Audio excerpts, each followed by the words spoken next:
CA certificate level এবং CMA ACCA charter secretary এবং CA এর প্রফেশনাল লেভেলের জন্য ট্যাক্সের ক্লাসের যে ধারাবাহিক আমি নিচ্ছিলাম তার আজকে 12তম ক্লাস, 12 ক্লাস।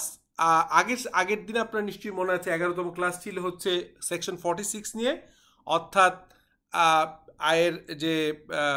আয়ের যে বিশেষ খাতসমূহ ছিল। অর্থাৎ এখানে আমরা দেখেছিলাম যে ক্যাপিটাল গেইন এবং রেভিনিউ আলাদা করা। সেক্ষেত্রে আমরা আপনাদেরকে রিমাইন্ডার করিয়ে দিচ্ছি, সেটি হচ্ছে যে ব্যবসা হতে আয়ের বিশেষ ক্ষেত্রসমূহ।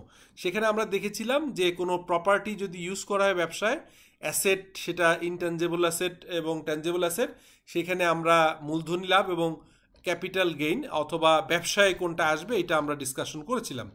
এছাড়া ইন্স্যুরেন্স ক্লেম পেলে কি হবে সেটি নিয়েও ডিসকাশন করা আছে, আপনারা ভিডিওটা দেখে নিন। আজকে মূলত আমরা এই ক্লাস শুরুতেই যখন নিচ্ছিলাম অনেকে আমাকে বলছিলেন স্যার সেকশন 49 এবং সেকশন 55-এর উপর ডিটেইল ক্লাস নেন এবং পরবর্তীকালে আপনি এখানে কিছু প্রবলেম সলভ করে দেন, ম্যাথ সলভ করে দেন।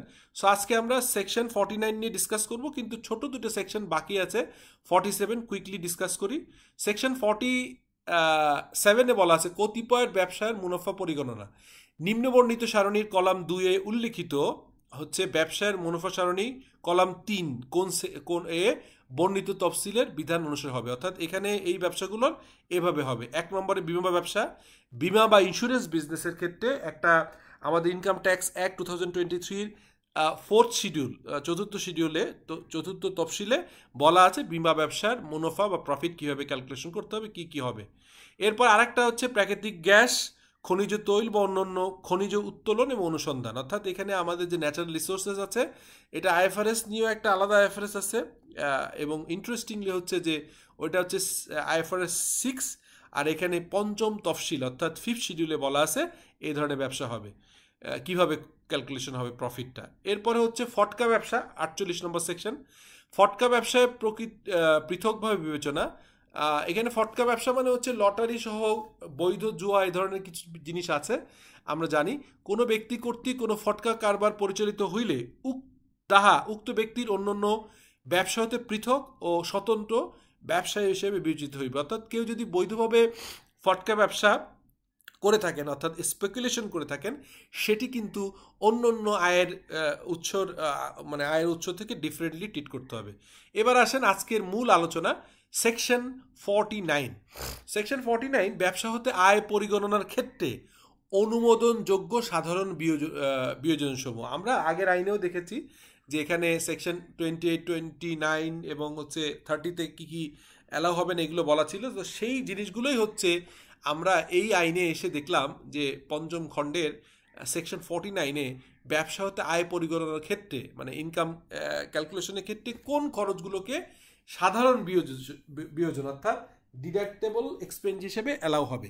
তো এখানে বলা আছে এই আইনের বিধানাবলী সাপেক্ষে কোনো আয় বর্ষে কোনো ব্যক্তির ব্যবসা হতে আয় পরিগণনার ক্ষেত্রে প্রত্যেক স্বতন্ত্র এবং ভিন্ন ব্যবসায়ের জন্য নিম্নবর্ণিত ব্যয়সমূহ সাধারণ বিয়োজনের অন্তর্ভুক্ত হইবে, যথা কাঁচামাল, মজুত পণ্য, তারপর হচ্ছে ব্যবসায়ের উদ্দেশ্য ও ব্যবসায়ের ব্যবহারের নিমিত্তে পণ্য ক্রয়, ব্যয় বা কোনো অবলম্বিত মজুত পণ্য। অর্থাৎ আপনি যদি ইনভেন্টরি কিনেন সেটি নিয়ে বলা আছে। খতে বলা আছে এই আইন অর্থাৎ ইনকাম ট্যাক্স অ্যাক্ট 2023 অথবা দান কর আইন গিফট ট্যাক্স অ্যাক্ট 1990 এর অধীন পরিশোধিত নহে, তবে ব্যবসার উদ্দেশ্যে পরিশোধিত এরূপ শুল্ক করাদি পৌর কর, স্থানীয় কর, ভূমি উন্নয়ন কর বা খাজনা ও সরকারি ফি। অর্থাৎ এখানে আমরা ইনকাম ট্যাক্সের আইনের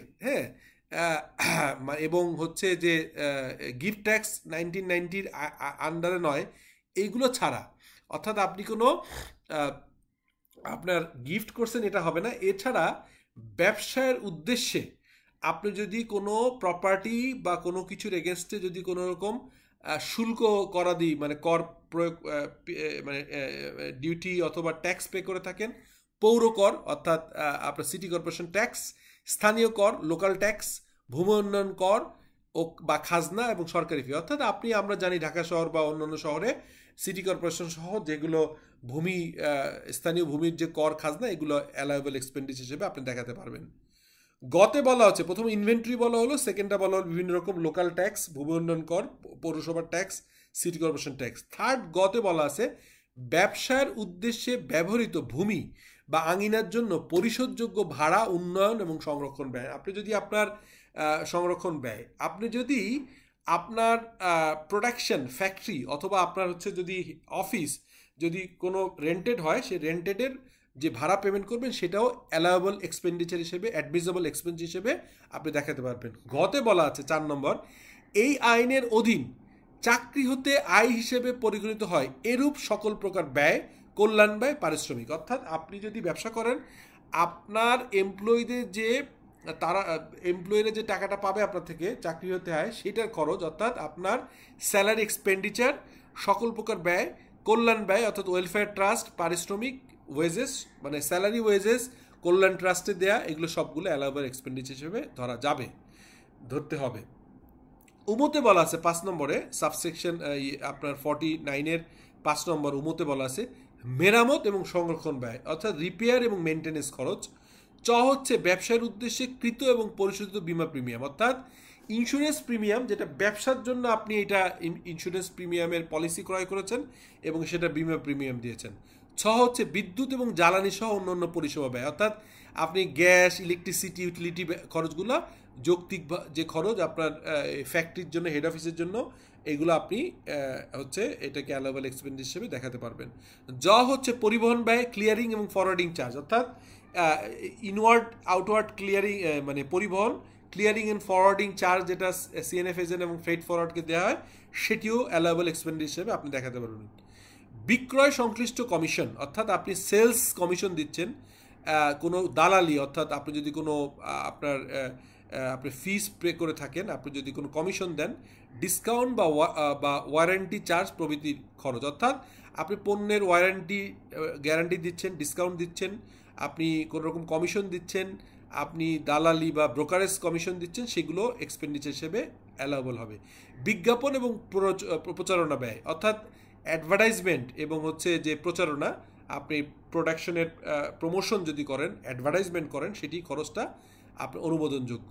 কর্মীদের প্রশিক্ষণ বাবদ ব্যয়, এমপ্লয়ীদের যে ট্রেনিং দেওয়া হয় এটিকে অ্যাট্যাকচুয়াল খরচ হিসেবে নেওয়া হবে। সাপোর্টিং ডকুমেন্ট এবং টিডিএস কাটা থাকলে এগুলো সবগুলোই প্রপারলি আপনি খরচ হিসেবে দেখাতে পারবেন। ঠ হচ্ছে বিক্রয় প্রতিনিধিদের সম্মেলন, হোটেল এবং আবাসন বাবদ ব্যয়। আমরা যে সেলসের জন্য যে কনফারেন্স করি, ন্যাশনাল সেলস মিটিং করি, অ্যানুয়াল আপনার সেলসের যে মিটিং হয়, বিজনেস মিটিং হয়, এগুলোর জন্য হোটেল, আবাসন এবং সম্মেলনের খরচ, আপনার যে কনফারেন্সের খরচ, এটা অ্যালাউয়েবল হবে। ড হচ্ছে যাতায়াত এবং ভ্রমণ বাবদ ব্যয় অর্থাৎ আপনি কনভেন্স এবং অ্যালাউন্স যেটা এমপ্লয়ীদের দেন আপনার লোকদের, সেটাকে অ্যালাউয়েবল হবে। ইন্টারনেট সেবা, ডাক এবং টেলিযোগাযোগ সংক্রান্ত ব্যয় অর্থাৎ ইন্টারনেট বিল এবং যদি মানে পোস্ট যদি খরচ হয়, কুরিয়ার হয়, এগুলো আপনি খরচ হিসেবে অ্যালাউয়েবল হবে। নতে বলা হচ্ছে, মূর্ধন্যতে বলা হচ্ছে যে আইনি সেবা, নিরীক্ষা ফি এবং অন্যান্য পেশাদারি সেবা গ্রহণ সংক্রান্ত ব্যয়। আপনি যদি অডিট ফি, আমাদের যে অডিট ফি ভ্যাট দিয়ে আপনি ভ্যাট দিলে এটা প্রপারলি আপনি অ্যালাউয়েবল এক্সপেন্ডিচার দেখাতে পারবেন। আইনি সেবা অর্থাৎ লিগ্যাল এবং কনসালটেন্সি, যদি কোনো ভ্যালুয়েশন লাগে, কনসালটেন্সি লাগে, সার্ভে লাগে, এই ধরনের খরচগুলো খরচ হিসেবে আপনি দেখাতে পারবেন। এরপরে আমরা আসছি এর পরের অংশে।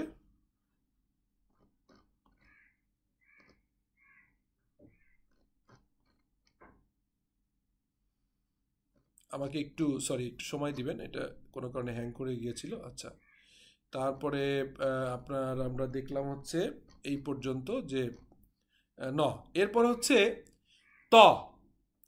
ততে বলা হচ্ছে আপ্যায়ন এবং অতিথিশালা সংক্রান্ত ব্যয় অর্থাৎ আপনি এন্টারটেইনমেন্ট এবং যদি কোনো আপনি গেস্ট হাউস বা এরকম খরচ করেন সেটা হবে।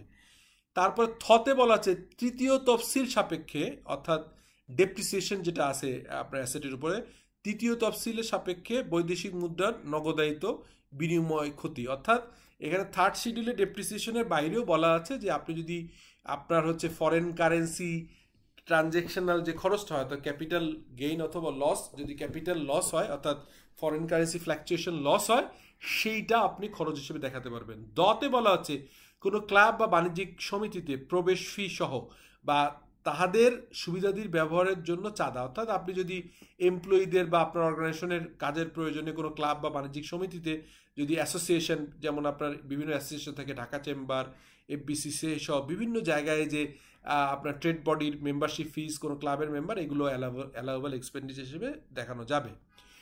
ধতে বলা হচ্ছে সরকার কর্তৃক স্পন্সরকৃত কোনো ট্রেড ডেলিগেশনের সদস্য হিসেবে বিদেশে সফর সম্পর্কিত কোনো খরচ নির্ভর করা। আমি গত বছর ঢাকা চেম্বারের বিজনেস ডেলিগেশনের টিমে বাণিজ্য মন্ত্রীর সাথে গত বছরের আগের বছর গিয়েছিলাম হচ্ছে তুরস্কে। সো এরকম ট্রেড বডিতে এফবিসিসি ঢাকা চেম্বার থেকে বা বিভিন্ন ট্রেড বডি বেসিস থেকে আমরা যে ভিজিটগুলো করি সেটির খরচগুলো হচ্ছে অ্যালাউয়েবল হবে। রয়্যালটি ফিস, কারিগরি ফিস, হেড অফিস ব্যয়, অর্থাৎ royalty fees, technical know how fees এবং হেড অফিস এক্সপেন্ডিচার, অর্থাৎ আপনি যদি এখানে কোনো ব্রাঞ্চ বা লিয়াজ অফিস থাকে সেটার মেইন প্রোডাক্টের জন্য বিভিন্ন সফট যে আপনার ইন্টেলেকচুয়াল প্রপার্টির এগেনস্টে ফিগুলো দেওয়া থাকে, এটাও অ্যালাউয়েবল এক্সপেন্ডিচার হবে। তবে রয়্যালটি ফি, কারিগরি ফির ক্ষেত্রে নির্দিষ্ট মাত্রা দেওয়া আছে, কত পার্সেন্ট আপনি অ্যালাউয়েবল হবেন, টার্নওভারের সাথে এগুলো সংশ্লিষ্ট আছে। প হচ্ছে শ্রমিক অংশগ্রহণ তহবিল, অর্থাৎ ওয়ার্কার প্রফিট পার্টিসিপেশন কল্যাণ তহবিল, ওয়েলফেয়ার ফান্ড, এবং বাংলাদেশ শ্রমিক কল্যাণ ফাউন্ডেশন আইন 2006 এর ধারা 234 অধীন স্থাপিত শ্রমিক কল্যাণ ফাউন্ডেশন তহবিলে প্রদত্ত অর্থ যাহা প্রদর্শিত নিট ব্যবসায়িক মুনাফার 5% অধিক নয়। অর্থাৎ আমরা WPPF এর যে হিসাবটা করি সেটা মোট প্রফিটের 5% পর্যন্ত এটা অ্যালাউয়েবল এক্সপেন্ডিচার হিসেবে নেওয়া হবে। ফতে বলা আছে সম্পূর্ণ ও একান্তভাবে ব্যবসায়ের উদ্দেশ্যে নির্ভরকৃত অন্যান্য খরচ ব্যয়। অর্থাৎ আপনি যদি এই উপরে ক থেকে শুরু করে প পর্যন্ত আপনি যদি ধরেন, তারপরে আরেকটা মিসেলিনিয়াস ক্লজ দেওয়া আছে, সম্পূর্ণ এবং একান্তভাবে ব্যবসায়ের উদ্দেশ্যে বৈধ নির্ভরকৃত খরচগুলো যদি প্রপারলি ভ্যাট কাটা থাকে, এটিও অ্যালাউয়েবল এক্সপেন্ডিচার হিসেবে ধরা হবে। শুধু দর্শক এবং আমার প্রিয় ছাত্রছাত্রীবৃন্দ, আজকে আমি সেকশন 49 উপরে ডিসকাস করলাম ডিটেল। এছাড়া 47 এবং 48 সম্পর্কে একটি ছোট্ট সংক্ষিপ্ত আলোচনা করলাম। পরের ক্লাসগুলোতে আমি 55 নম্বর সেকশন সহ অঙ্কগুলো করবার চেষ্টা করব। থ্যাংক ইউ, টেক কেয়ার, আসসালামু আলাইকুম।